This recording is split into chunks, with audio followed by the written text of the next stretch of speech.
Iran denying it's looking to strike a deal to end the standoff over its nuclear program after one report that Iranian officials floated a compromise plan at the United Nations last month.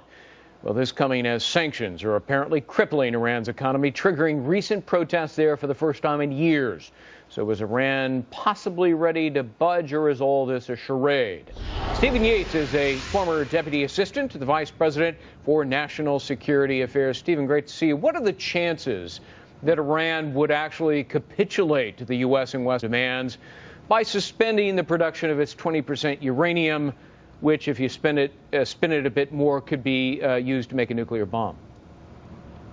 Well, Greg, I'm afraid that what it sounds like, the pieces of this deal that were reported by the New York Times, are basically the leftovers of more than 10 years of negotiations with Europe, the United States, and the P5, the UN Security Council. And I just don't see a lot new there. It's been offered and taken back, and there's always verification problems, even if you accept the deal. And so to me, I just don't see that much of a change in what they're putting on offer.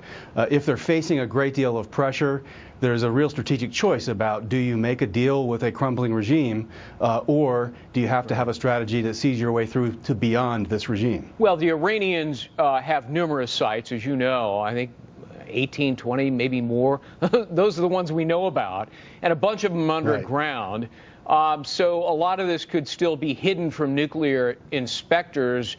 I mean, they could continue their uranium enrichment production capacity in what would turn out to be an elaborate shell game, right?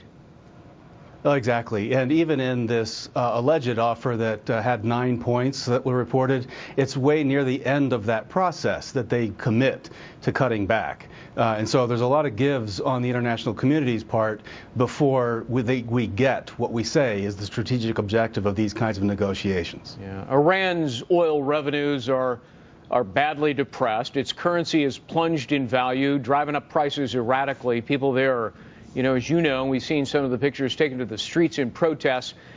What exactly is causing the turmoil? Is it the sanctions, or, as Hillary Clinton was suggesting, Iran's own mismanagement of the economy? And where's this thing heading? Could there be a Persian Spring that somehow overthrows the regime? Well, we thought we were headed in that direction in 2009.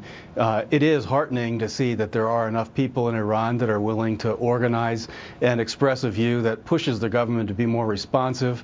It's very, very difficult to see how the current, at least startings of these protests, can get the critical mass needed to make a change in the regime there.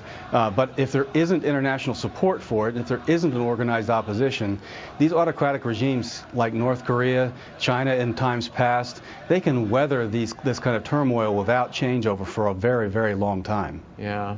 Israeli Prime Minister Benjamin Netanyahu believes that Iran is roughly 9 months from spinning enough uranium to create a bomb.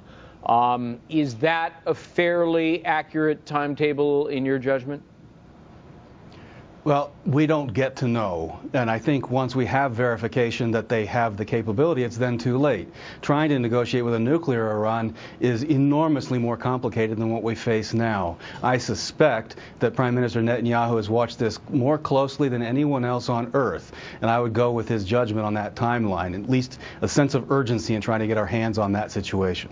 How do we go about supporting those who have taken to the streets in protest of the government in Iran?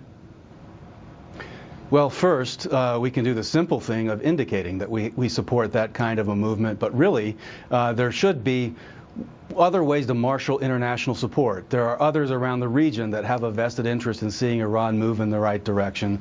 It need not be an American-led effort. These people need to have communication, organization capabilities. They need to have supplies, and they need to be able to resist what the government throws their way when it comes to the conclusion, as it did in 2009, that it wants to crack down. Well, the ruling mullahs are very durable. They can endure just about anything, so we'll wait and see. Stephen Yates, as always, thank you very much.